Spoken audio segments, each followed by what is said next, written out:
Hello everyone, welcome back on my YouTube channel. आज हम start करेंगे आपका शॉर्ट वीडियो लेक्चर सीरीज, जिसमें कि हम पार्टिकल फिजिक्स का यहाँ पर रिवीजन करने वाले हैं। CSIR नेट से जुड़े हुए जितने भी स्टूडेंट्स हैं, सभी यहाँ पर जो फिजिकल साइंस से सही तैयारी करने वाले हैं वो हमारे चैनल से जुड़ सकते हैं। ठीक है, फिजिक्स एस्पिरेंट जितने भी हैं सभी यहाँ पर जुड़ जाएँ। ठीक है, तो स्टार्टिंग करते हैं पार्टिकल फिजिक्स से। यार दोस्तों को बता देना भैया, क्लास आ गई है आपकी। ठीक है, तो प्रोटॉन की बात करें तो पॉजिटिव चार्ज होता है और न्यूट्रॉन की बात करें तो जीरो चार्ज होता है। ठीक है, initially proton and neutron are same if charge is not consider. जैसे ही हम चार्ज को क्या है कंसीडर नहीं करते हैं तो न्यूट्रॉन और जो प्रोटॉन होते हैं वो सेम ही होते हैं। ठीक है, as electromagnetic theory comes in nature, nucleon split into two parts.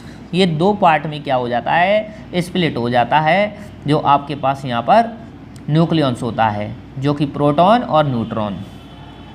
Next बात देखें कि electromagnetic interaction field is responsible for proton and neutron charge. ठीक है, for masses Higgs interaction is responsible the whole of the material world can be classified into two broad categories. पहला आपका matter में और दूसरा आपका रेडिएशन में। ठीक है, the interaction of the radiation with matter is govern by four fundamental interaction of the matter. ठीक है, तो यहाँ पर फोर जो इंटरेक्शन आपको मिलती है, जिसमें कि स्ट्रॉन्ग हो गया, वीक हो गया, इलेक्ट्रोमैग्नेटिक हो गया और ग्रेविटेशनल हो गया। ये चार टाइप के आपके यहाँ पर दे रखे थे। ठीक है, नेक्स्ट बात करें, EM इज फर्स्ट डिस्कवर। सबसे पहले इलेक्ट्रोमैग्नेटिक को यहाँ पर फर्स्ट क्या है डिस्कवर किया गया है बाई मैक्सवेल के द्वारा। It is govern and by four Maxwell equation. ये क्या देता है भाई, फोर मैक्सवेल इक्वेशंस दी थी इन्होंने 1915 में। 1915 की जब बात करें तो EM इज फर्स्ट डिस्कवर हुई थी मैक्सवेल के द्वारा। It is governed by four Maxwell equations 1915। Second attempt में क्या होता है, second attempt made by Albert Einstein आते हैं टू 1920 टू 1925।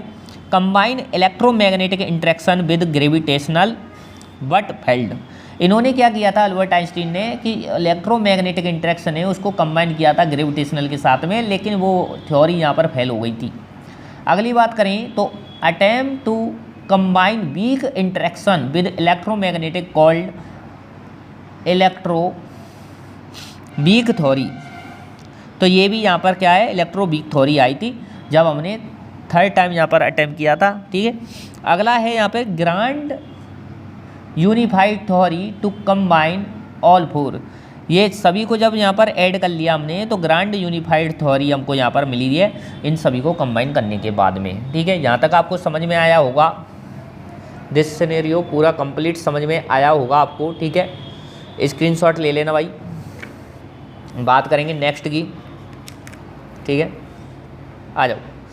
सबसे पहले बात करें रेंज ऑफ दीज फोर्सेज। अच्छा जी, तो रेंज देख लेते हैं, रेंज कैसे आती है।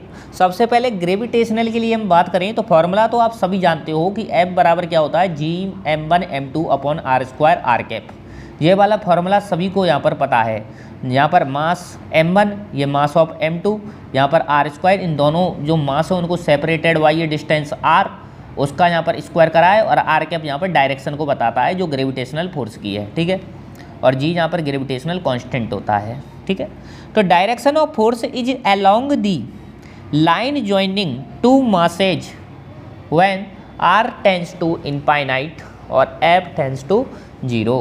ठीक है, तो यहाँ पर देखो दो मासे हैं, R यहाँ पर सेपरेट डिस्टेंस दे रखी है, तो इनको यहाँ पर these are long range force. यहाँ पर कैसा फोर्स है भैया, लॉन्ग रेंज फोर्स है, क्योंकि R को यदि इनफाइनाइट कर दिया तो फोर्स आपका क्या हो जाएगा, जीरो हो जाएगा, जीरो की तरफ टेंस हो जाएगा। वही यहाँ पर बात की गई है कि these are long range forces having infinite range, जो कि इनफाइनाइट रेंज रखता है। एक पार्टिकल आपका यहाँ पे रख दिया आपने और दूसरा रख दिया पाकिस्तान में, रख सकते हो ना, तो उनके बीच कैसा लगता है, ग्रेविटेशनल फोर्स रखता है। लग जाएगा, वेरी गुड। आगे आ जाओ, इलेक्ट्रोमैग्नेटिक इंटरेक्शन, सेकंड वाली बात, इलेक्ट्रोमैग्नेटिक इंटरेक्शन की हम बात करें गवर्नड बाई कूलाम्स लॉ, ये कूलाम्स के लॉ के द्वारा यहाँ पर दी गई है, ठीक है। F vector equal to 1/4 epsilon naught, जिसको आप के बोलते हो ना, के Q1 Q2 upon R square, के की वैल्यू क्या होती है 1/4 epsilon naught Q1 Q2 upon R square R cap. तो दो चार्ज रखे हुए हैं separated by a distance R, तो यहाँ पर क्या हो जाएगा range in infinite for electromagnetic interaction. Electromagnetic interaction के लिए भी आपकी जो रेंज है वो भी कितनी होती है, इनफाइनाइट होती है, ठीक है भाई। अगला है शॉर्ट रेंज फोर्स के चलेंगे, तो यहाँ पर क्या आ जाएगा भैया, देखो स्ट्रॉन्ग इंट्रैक्शन थर्ड। तो यहाँ पर क्या है, range of strong forces is 10⁻⁻15 metre, जिसको आप 1 फर्मी भी बोल सकते हो कि 1 फर्मी जो होता है वो 10⁻⁻15 मीटर होता है। इट एक्ट्स, जो कि व्यवहार करता है इन न्यूक्लियस में, इफ 2 आर क्या देखा, if 2 protons are at distance of the order of 1 fermi, यदि 2 प्रोटॉन हैं और वो रखे हुए हैं 1 फर्मी ऑर्डर की रेंज पे, then strong interaction will dominate, it is strongest force in the nature. इसको क्या बोला गया है, इट इज स्ट्रॉन्गेस्ट फोर्स बोला गया है, ठीक है। जब 2 प्रोटॉन को आप 1 फर्मी के यहाँ पर ऑर्डर रेंज में रख रहे हो, तो यहाँ पर कौन सा फोर्स लगने वाला है, स्ट्रॉन्ग इंट्रैक्शन वाला फोर्स यहाँ पे लगने वाला है, ठीक है। नेक्स्ट बात करते हैं वीक इंट्रैक्शन की। वीक में क्या होता है, रेंज यहाँ पर 10⁻18 मीटर होती है। These interaction are responsible for radioactive decay. जब आपका रेडियो एक्टिव डिके होता है तो ये क्या होता है भैया, रेस्पॉन्सिबल होता है वीक इंट्रैक्शन फोर्स, ठीक है, जब ये प्रोड्यूस होता है। Their range is 1000 times smaller than strong interaction, मतलब जो अभी हमने स्ट्रॉन्ग वाला पढ़ा था उससे ये 1000 टाइम क्या होता है, स्मॉलर होता है। Weak forces are also called contact force. जो वीक जो फोर्स है आपका, ये वाला जो वीक फोर्स है, ये आपका कैसे लेने वाला है, ये आपका कॉन्टैक्ट फोर्स लेने वाला है। ऑलमोस्ट टचिंग सरफेस, जो कि ऑलवेज क्या करता है, टच करता है उस सरफेस को, ठीक है।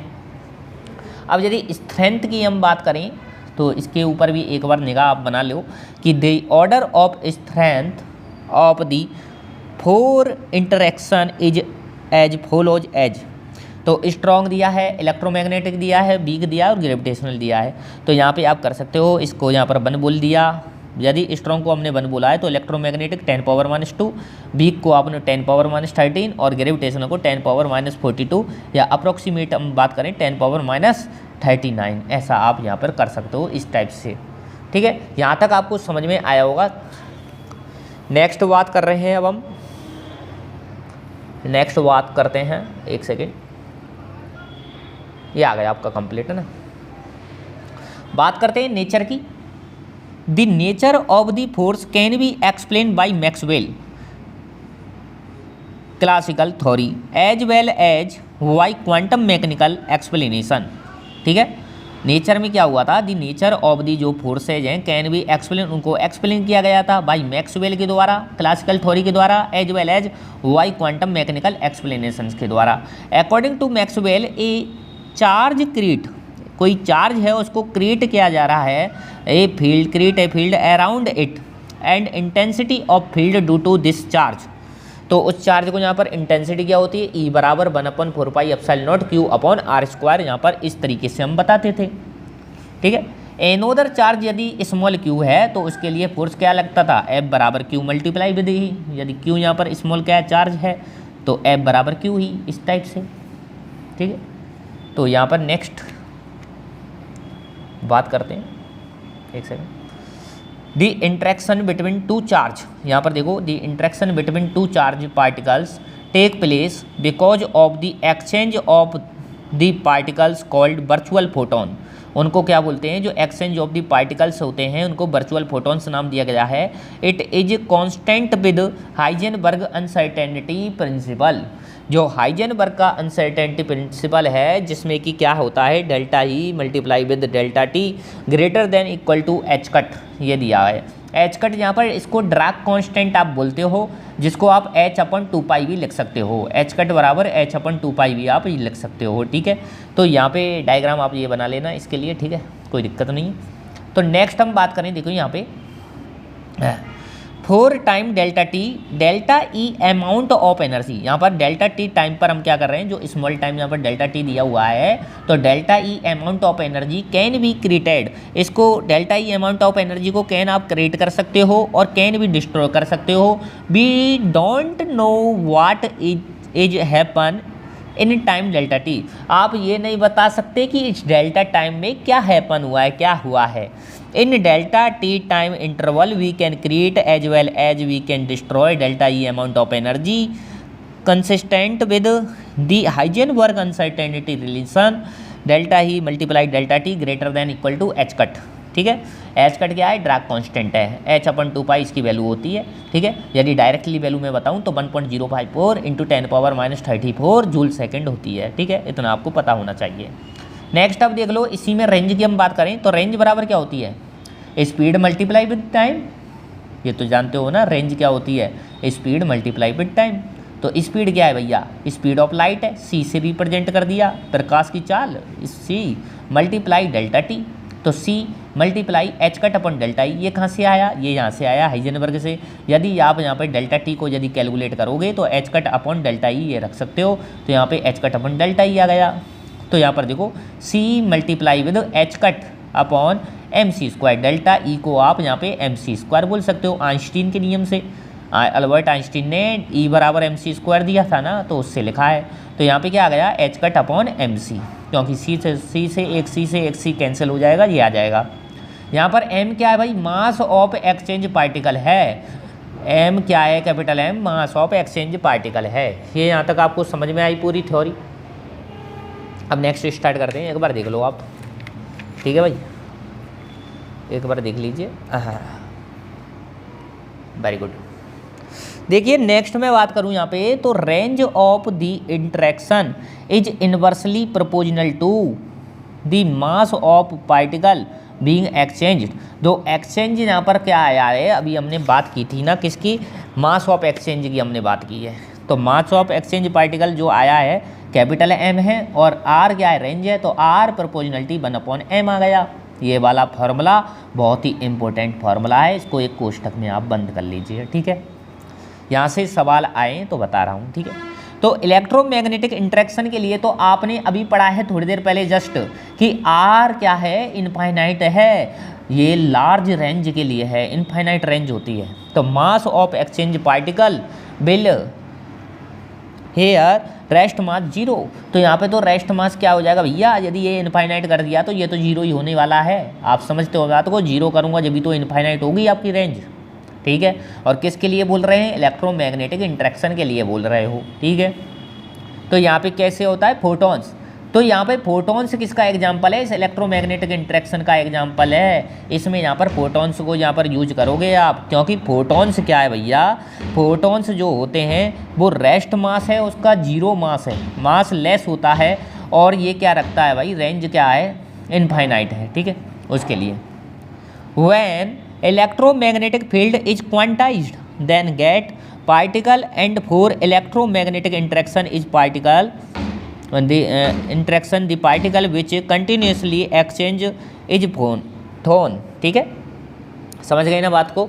इसी के बारे में ये बात कही गई है कि जब आप इलेक्ट्रोमैग्नेटिक फील्ड इज क्वांटाइज की बात करते हो then gate particle and for electromagnetic जो इंटरेक्शन होता है the particle which continuously exchange is photon, वो फोटोन के एक्सचेंज के कारण ही यहाँ पे होगा, क्योंकि फोटोन क्या होता है, जिसका रेस्ट मास आपका 0 होता है।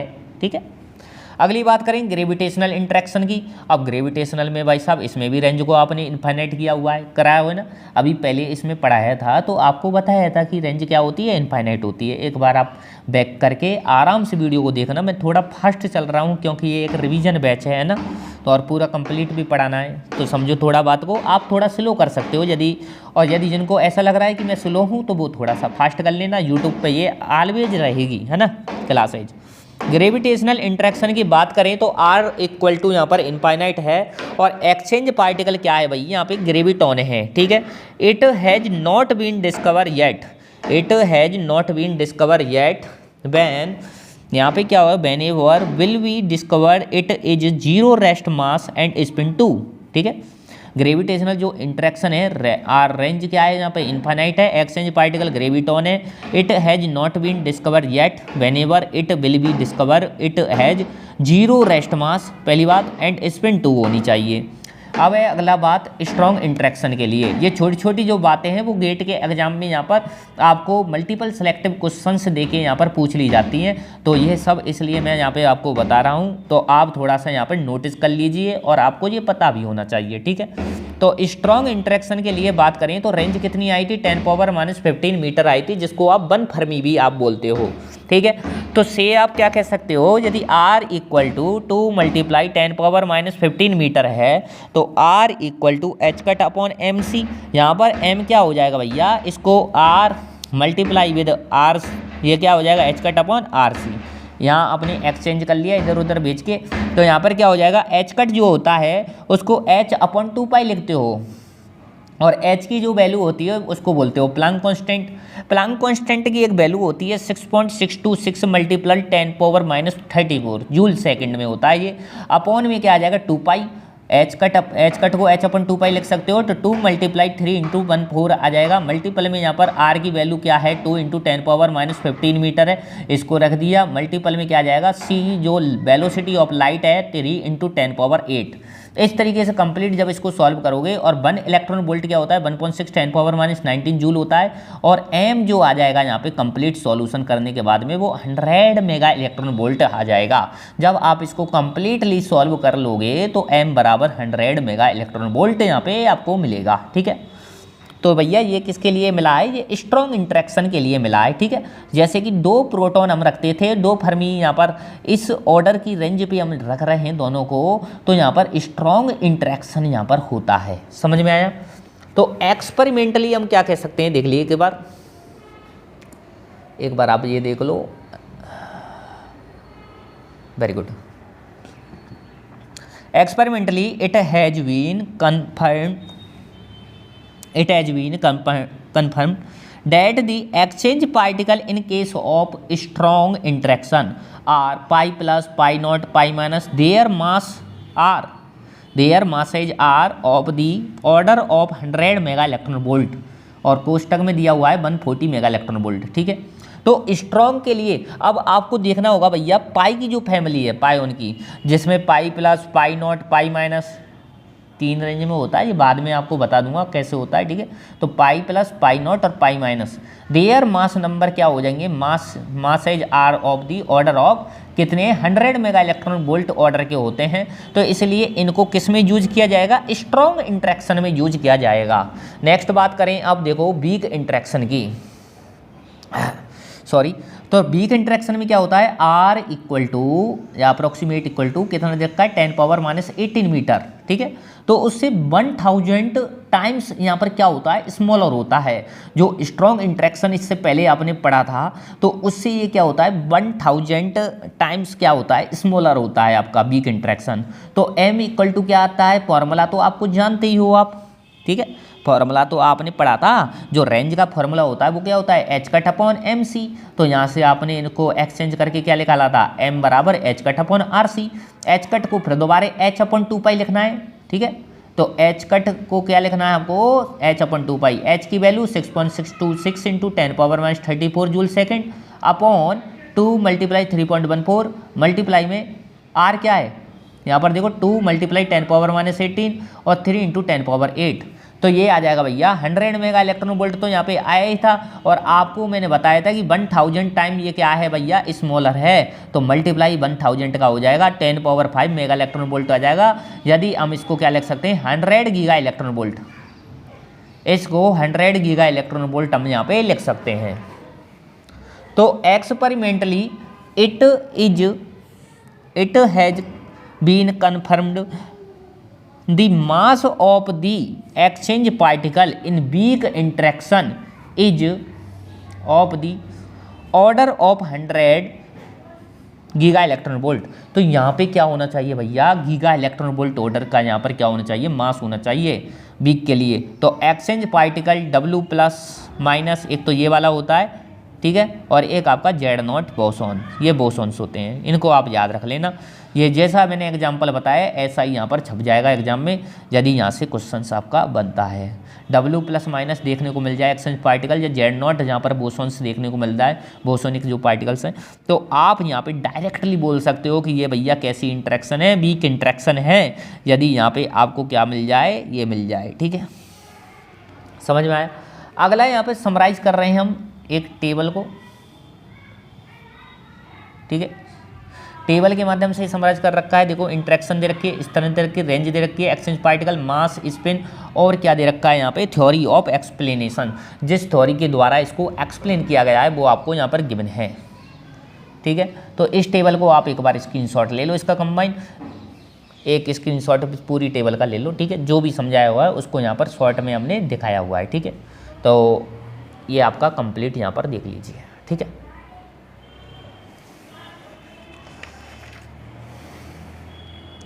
अब होती है स्टार्टिंग भाई एलिमेंट्री पार्टिकल्स। आइए एलिमेंट्री पार्टिकल्स की अब हम बात करते हैं। ठीक है, नंबर फर्स्ट दे रखा है कि it should be infinitely hard and structureless. ये क्या दे रखा है, it should be infinitely hard, ये क्या है भैया, हार्ड है एक तो। ठीक है, और क्या है, स्ट्रक्चर लेस है, तो मतलब स्ट्रक्चर कुछ भी स्ट्रक्चर नहीं है। जो एलिमेंट्री पार्टिकल होते हैं सबसे छोटे पार्टिकल्स यहाँ पर होते हैं। ठीक है, इट शुड बी अनब्रेकेबल, तो इनको तोड़ा भी नहीं जा सकता, ब्रेक थोड़ी कर सकते हो आप। जब बिल्कुल ही छोटा जो पार्टिकल है, सबसे छोटे पार्टिकल्स की जो एलिमेंट्री की बात कर रहे हो, स्टार्टिंग की फेज है, तो उसको क्या ब्रेक करोगे आप, नहीं कर सकते, अनब्रेकेबल होता है। Just like a periodic table of the elements almost 200 to 300 elementary particles have been classified on the basis of 4 properties। देखिए कितनी अच्छी बातें यहाँ पर की गई है। जस्ट लाइक हम पीरियड टेबल की हम बात करते हैं तो कितने 200 से 300 जो एलिमेंट्री जो पार्टिकल्स हैं आपके पास में, एलिमेंट्स हैं, ठीक है, have been classified on the basis of 4 properties. 4 properties है। पहली तो भैया मास के द्वारा, दूसरा इंटरेक्शन, तीसरा है लाइफ टाइम, और चौथा है स्पिन। ये आप याद कर लो। 4 प्रॉपर्टीज होती है क्लासिफाइड करने के तरीके जो होते हैं। ठीक है, एलिमेंट्री पार्टिकल्स को, मास के, इंटरेक्शन के, लाइफ टाइम के और स्पिन के। ठीक है, ये समझ में आया। बढ़ जाएं आगे, आ जाओ। तो on the basis of mass, सबसे पहले हम मास को उठा के चल रहे हैं, तो मास को लेके चल रहे हैं फर्स्ट आपका। तो ऑल दी एलिमेंट्री जो पार्टिकल्स हैं आर क्लासिफाइड इन 3 कैटेगरीज। इनको 3 कैटेगरीज में यहाँ पर आप क्या कर रहे हो, डिवीजन कर रहे हो। पहला जो होता है उनको लेप्टॉन्स बोलते हो, जिसके लिए जो मास आपका यहाँ पर दे रखा है, कितना दे रखा है, 0 से 135 मेगा इलेक्ट्रॉन वोल्ट ऑर्डर का। ठीक है, दूसरा है मेसोन्स की हम बात करें तो यहाँ पर क्या दे रखा है, 135 से 938.3 938.3 मेगा इलेक्ट्रॉन वोल्ट। और हेड्रॉन्स जो पार्टिकल्स आपके यहाँ पर होते हैं, एलिमेंट्री पार्टिकल, वो ग्रेटर देन होते हैं किसने, 938.3 से मेगा इलेक्ट्रॉन वोल्ट ऑर्डर से। तो अब आप समझो कि on the basis of mass की हम यदि बात करें, ऑल दी जो एलिमेंट्री पार्टिकल्स हैं आर क्लासिफाइड इनटू 3 कैटेगरी में डिवाइड करोगे, लेप्टॉन्स में, मेसोन्स में, हेड्रॉन्स में। लेप्टॉन्स की बात करें तो 0 से 135 मेगा इलेक्ट्रॉन वोल्ट, मेसोन की बात करें तो 135 से 938.3 मेगा इलेक्ट्रॉन वोल्ट, और हेड्रॉन की बात करें तो सबसे ज़्यादा हो जाएगा 938.3 मेगा इलेक्ट्रॉन वोल्ट से। ठीक है, यहाँ तक समझ में आया होगा। आई होप आपको वीडियो लेक्चर समझ में आ रहे होंगे। तो वीडियो लेक्चर समझ में आ रहे हैं तो आप चैनल को सब्सक्राइब कर दीजिए और अपने यार दोस्तों तक भाई शेयर कर दीजिए। ठीक है, एक रिक्वेस्ट है, ये वाला काम कर दीजिए और वीडियो को लाइक करें, है ना। अब देखिए लेप्टॉन्स की बात करें तो there are 6 leptons, there are 6 leptons, they are fermions, जिनको आप फर्मियंस बोलते हो, हैविंग स्पिन। स्पिन क्या होती है, हाफ इंटीजर होता है। जो फर्मियन जो पार्टिकल्स होते हैं उनके लिए क्या होता है भाई, हाफ इंटीजर्स होते हैं, 1/2। ठीक है, तो इलेक्ट्रॉन पहला, दूसरा इलेक्ट्रॉन न्यूट्रिनो, जिसको न्यू ई से रिप्रेजेंट किया जाता है, μ1 म्यू माइनस साइन लगाते हो, इसको μ1 बोलते हो। और μ1 न्यूट्रिनो जो है तो ये न्यू का साइन और यहाँ पे म्यू सरफेस में लगाते हो। ठीक है, और टॉय माइनस इससे रिप्रेजेंट करते हो, और टाउ न्यूट्रिनो यहाँ पर बी टॉय से, न्यू टॉय से। ठीक है, इस तरीके से आप यहाँ पर रिप्रेजेंट करते हो। इन सभी को याद रखना है।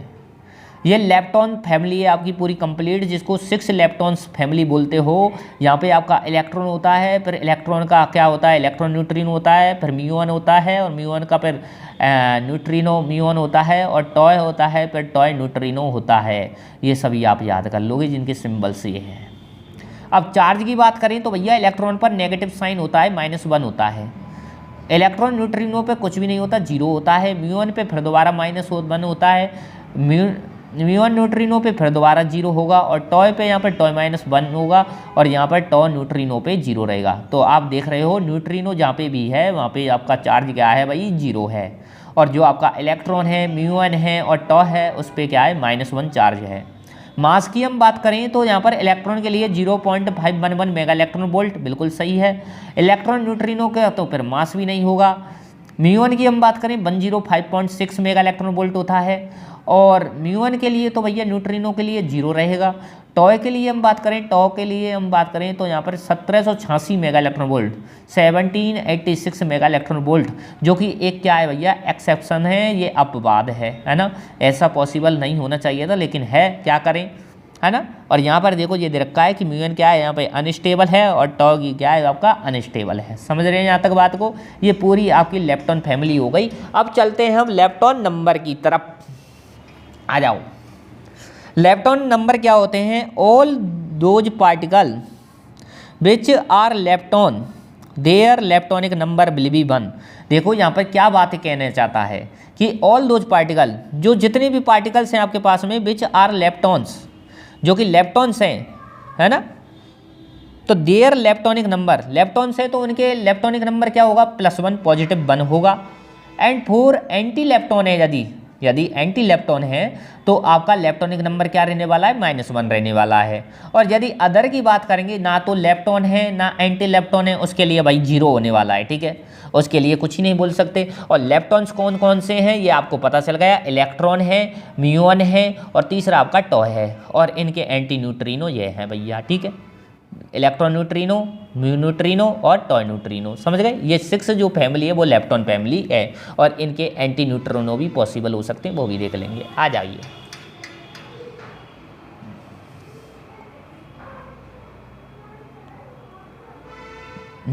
बात करते हैं यहाँ पे Li। तो यहाँ पर देखो Li इलेक्ट्रॉन लेप्टॉन्स के लिए, तो यहाँ पर देखो +1 किसके लिए होगा, इलेक्ट्रॉन के लिए, और ये कौन सा है भैया, ये इलेक्ट्रॉन न्यूट्रिनो है।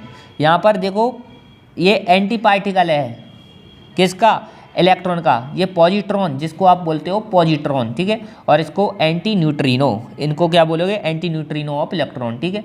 यहाँ पर क्या होगा, इनके लिए -1, और अदर के लिए तो भाई 0 ही होगा।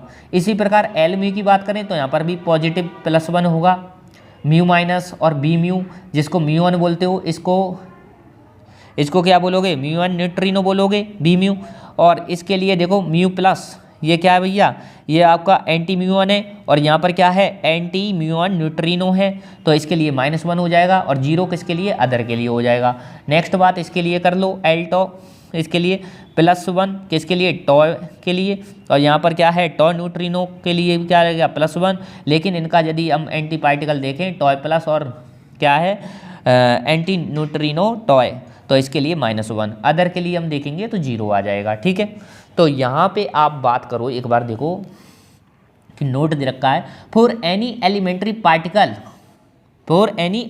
Particle reaction to take place lepton number must be conserve. तो लेप्टॉनिक जो नंबर होता है भैया, कोई भी यहाँ पर एलिमेंट्री पार्टिकल की रिएक्शन है टेक प्लेस, तो वहाँ पे लेप्टॉनिक जो नंबर है वो मस्ट बी कंजर्व्ड रहेगा, ठीक है। तो ये आप चेक कर सकते हो, चेक करने का तरीका मैं आज बता के जाऊंगा आपको पूरा कंप्लीट, एक बार देख लो, ठीक है, 1-2 मिनट की बात और है। यहाँ पर देखो चेक दी फॉलोइंग रिएक्शंस। अब देखो यहाँ पे सबसे पहला दिया है न्यूट्रॉन यहाँ पर रिएक्शन हो रही है। देखो यहाँ पर क्या है, प्रोटॉन और प्लस इलेक्ट्रॉन, ये यहाँ पर बन रहा है, न्यूट्रॉन से क्या बन रहा है, प्रोटॉन प्लस इलेक्ट्रॉन। तो यहाँ पर क्या भाई, नॉट पॉसिबल। क्यों पॉसिबल नहीं है, क्योंकि लेप्टॉन नंबर की जब हम बात करेंगे यहाँ पे, तो इलेक्ट्रॉन तो आपका लेप्टॉनिक नंबर है, लेप्टॉन्स फैमिली का बिलोंग करता है इलेक्ट्रॉन, लेकिन प्रोटॉन और न्यूट्रॉन कब पढ़े हैं आपने, नहीं पढ़े भाई साहब, ये लेप्टॉन नंबर में नहीं पढ़े, तो ये लेप्टॉनिक नंबर नहीं है, अदर हैं तो इनके लिए क्या आएगा, 0। तो इसके लिए न्यूट्रॉन के लिए यहाँ पर 0, तीर का निशान लगाओ और क्या हो जाएगा, इसके लिए 0, ठीक है, प्रोटॉन के लिए 0 और इलेक्ट्रॉन के लिए +1 आ जाएगा क्योंकि ये इलेक्ट्रॉनिक नंबर है। तो यहाँ पर देखो इधर तो 1 है, इधर 0 है, ऐसा पॉसिबल थोड़ी हो सकता है, 1 + 0 1, इधर 0, ये तो हो ही नहीं रही इंट्रैक्शन, तो ये not possible, not conserve electronic number. यहाँ पर दूसरी बात देख लो, यहाँ पर न्यूट्रॉन को यहाँ पर प्रोटॉन प्लस इलेक्ट्रॉन प्लस ये क्या है भैया, एंटी न्यूट्रिनो इलेक्ट्रॉन, ये वाला। तो यहाँ पर इसके लिए क्या आता है, ये क्या है, एंटी न्यूट्रिनो है। एंटी न्यूट्रिनो के लिए क्या आता है, -1 आता है और इसके लिए +1 आता है और यहाँ पर 0 प्रोटॉन जो कि आदर्श में आता है और यहाँ पर इलेक्ट्रॉनिक नंबर थोड़ी है, ये आदर्श में जाता है तो 0। तो इलेक्ट्रॉन ई की बात करें तो यहाँ पर ये क्या आ जाएगा, +1, यहाँ पर -1, तो ये क्या हो जाएगा, कंजर्व्ड हो जाएगा। अब नेक्स्ट बात करें, यहाँ पे अगला है अपना this is additive quantum number, ऐसा भी आप यहाँ पे बोल सकते हो, डायरेक्टली हम यहाँ पर ऐड करते हैं, ठीक है। अब आगे देख लो, थर्ड दे रखा है पाई प्लस म्यू प्लस और plus B mu, nu mu, ठीक है। तो ये क्या है आपका म्यू1 न्यूट्रिनो है, यहाँ पर क्या है म्यू1, ये एंटी न्यूट्रिनो, ये क्या भैया एंटी म्यू1 है, ठीक है। और यहाँ पर पाई प्लस तो आया ही नहीं था, आपका इलेक्ट्रॉनिक नंबर नहीं था, तो इसके लिए तो 0 ही रहेगा, आदर्श में गया। म्यू प्लस की बात करें तो ये क्या है, ये एंटी म्यू1 है और एंटी के लिए हम बात करें तो इलेक्ट्रॉनिक नंबर होता है, लेकिन ये क्या है, एंटी है, लेकिन -1 लिख देंगे प्लस यहाँ पर बी म्यू तो सिंपल आता है जिसके लिए 1 हो जाएगा, -1 + 1 तो ये 0 देने वाला है, इधर भी 0 0 0 हो रहेगी, कंजर्व हो जाएगा। तो इस तरीके से आज हमने यहाँ पर इलेक्ट्रॉनिक नंबर को कंप्लीट कर लिया है, ठीक है, इलेक्ट्रॉन्स फैमिली को पढ़ लिया है। कल हम यदि स्टार्ट करेंगे तो आपका ये रहने वाला है on the basis of interaction we define the particle as. तो जब हम पार्टिकल्स को यहाँ पर डिफाइन करेंगे इंट्रैक्शन के आधार पे, ठीक है। तो यदि वीडियो लेक्चर्स आपको अच्छा लगा है तो भाई चैनल को सब्सक्राइब कर लीजिए, वीडियो लेक्चर्स आते रहेंगे। और पार्टिकल फिजिक्स का ये यहाँ पर पहला लेक्चर सीरीज आपका फर्स्ट शॉर्ट लेक्चर्स हमने प्रोवाइड किया, रिवीजन हमने कंप्लीट कराया, तो चैनल को सब्सक्राइब कर लीजिए और रेगुलर अपडेट आपको मिलती रहेंगी। धन्यवाद।